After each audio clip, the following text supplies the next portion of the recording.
자, 표본 추출 방법에 대해서 말씀드리겠습니다. 표본 추출은 이제 표본을 추출하는 방법인데, 여기에는 이제 크게 두 가지 방법이 있습니다. 하나는 확률 표본 추출이고, 또 하나는 비확률 표본 추출로 이렇게 나눕니다. 확률 표본 추출은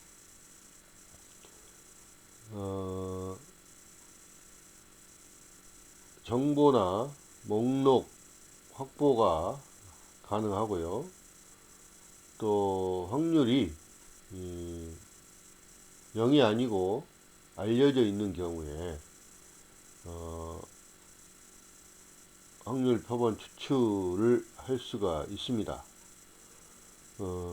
그리고 이제 대표성을 확보하기가 쉽고요. 그 다음에 표본 오차를 추정할 수가 있어요.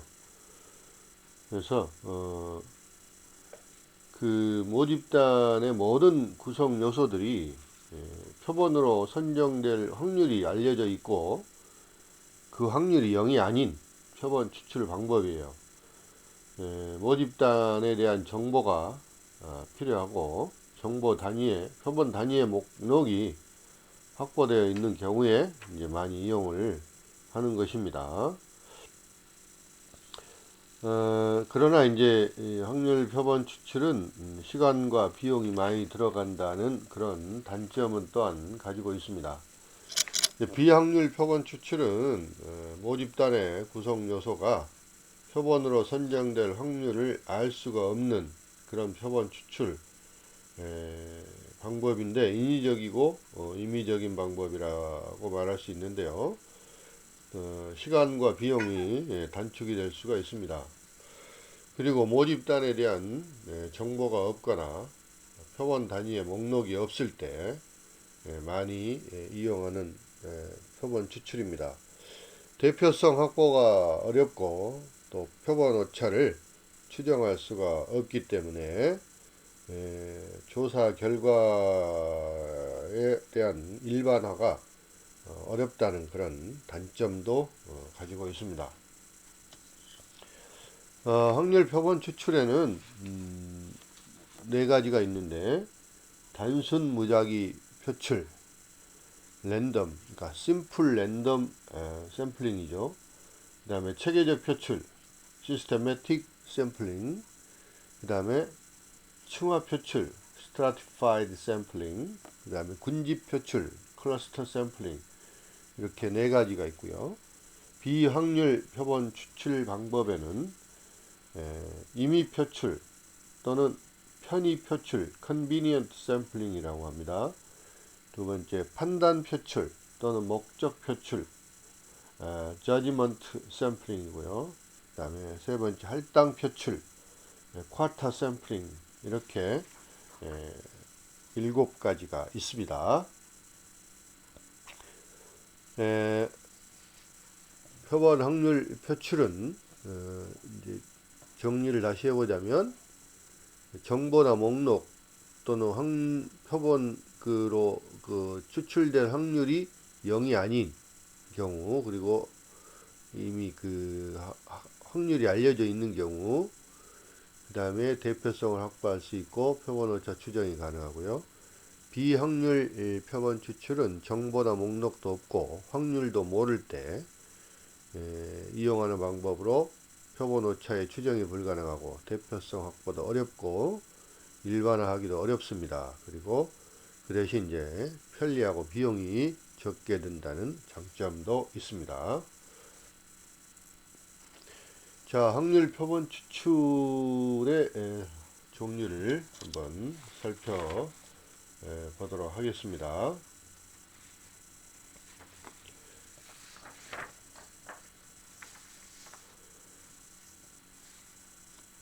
첫 번째, 단순 무작위 표출이 있습니다. 랜덤 추출이라고 하는데, 가장 이제 기본적인 확률 표본 추출이, 이게 이제 표본 추출이 확률 표본 중에서 단순 무작위 표본 추출이라고 할 수 있겠습니다. 이 모집단의 구성 요소가 표본으로 추출될 확률이 모두 동일합니다. 똑같습니다. 그 다음에 표본 단위의 목록에 그 1년의 숫자가 부여를 하고, 그 다음에 이제 예를 들어서 뭐 여러분은 뭘 알지 모르겠는데 난수표 같은 것들 이용해서 표출하고요. 요즘은 컴퓨터로 무작위로 이렇게 표출하는 그런 방법들을 많이 사용하고 있습니다. 두 번째 이제 체계적 표출이 있는데요. 이거 계층 표본 추출이라고도 하는데, 계통 표본 추출이라고도 하는데요. 스킵 인터벌입니다. 그러니까 최초의 표본 단위만 무작위로 이제 하나 표출을 하고, 그 나머지는 일정한 간격을 두고 표출하는 거죠. 예를 들어서 뭐 3,000명 학생 중에서 300명을 표본을 추출하고 싶다. 그러면 300분의 3,000 이렇게 하면은 10 이하의 수를 이제 그 중에 10개 중에 하나를 뽑는 거죠.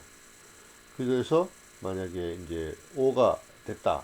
그러면 5, 15, 25, 35 이렇게 하면은 300개를 추출을 할 수가 있습니다. 이게 체계적 이렇게 이제 스킵 인터벌 이렇게 통해서 일정 간격을 통해서 표본 추출하는 방법입니다. 그 다음에 이제 층화 표출이 있습니다. 층화 표출은 모집단을 2개 이상의 상호 배타적인 집단으로 분류를 하고, 즉 계층으로 분류를 하고 각 집단 내에서 무작위로 이제 표본을 추출하는 방법이 되겠습니다. 각 계층에서 이제 무작위 표본을 추출하는데 각 그 계층의 크기에 비례해서 표출하는 비례층화 표출이 있고, 그 다음에 이것들을 무시하는 불비례 층화 표출이 있습니다.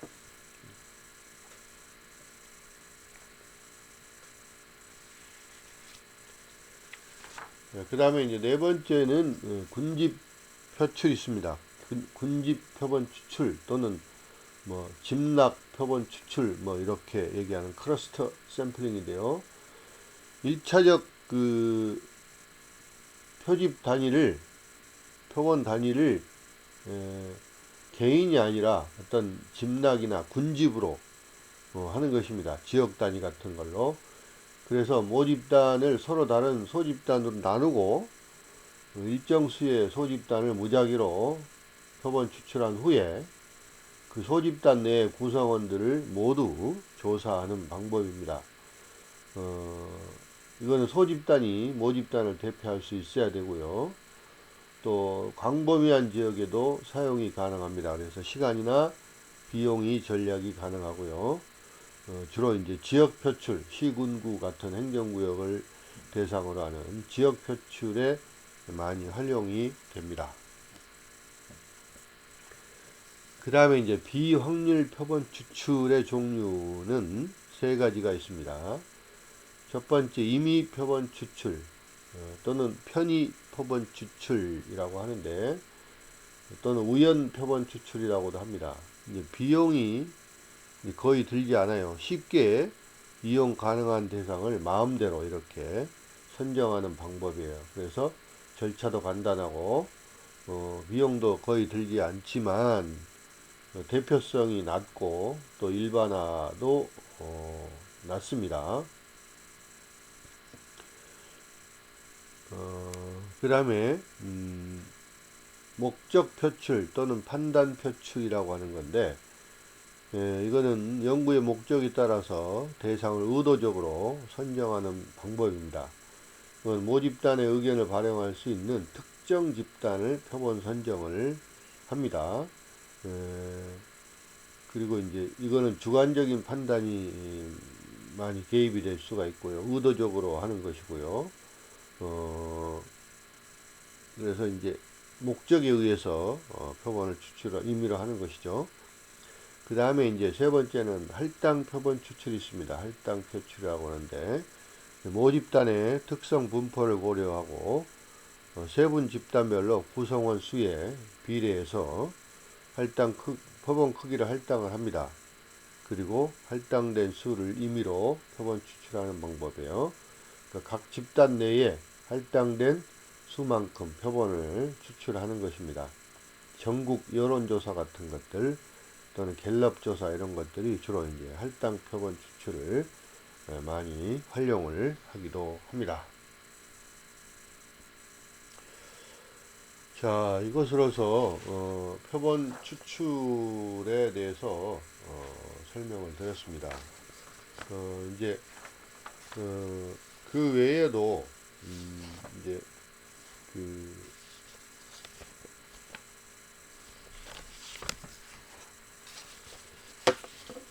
조사 방법론은 이제 여기까지가 그 이론 부분이고요. 이거를 통해서 여러분이 이제 실제로 조사 설계를 하고 주제 선정에서부터 쭉 해서 과정별로 해서 조사 설계하고 설문지까지 만들어 보는 것이죠. 그래서 이게 이제 1차 이고 그 이후에는 이제 우리가 만든 설문지를 가지고 실제로 이제 현장에 가서 조사를 하는 거죠. 실제로 자료를 수집해서 그 자료를 가지고 이제 각종 그 통계 프로그램에다가 넣어서 코딩을 해서 분석을 하는 것이 이제 2차 단계가 되겠습니다. 이번 학기는 이 설문지 만들고 표본 추출, 샘플링까지 하는 것으로 우리 연구 방법론, 조사 방법론을 강의를 다 마치도록 하겠습니다. 여러분 그동안 수고 많았습니다. 바이.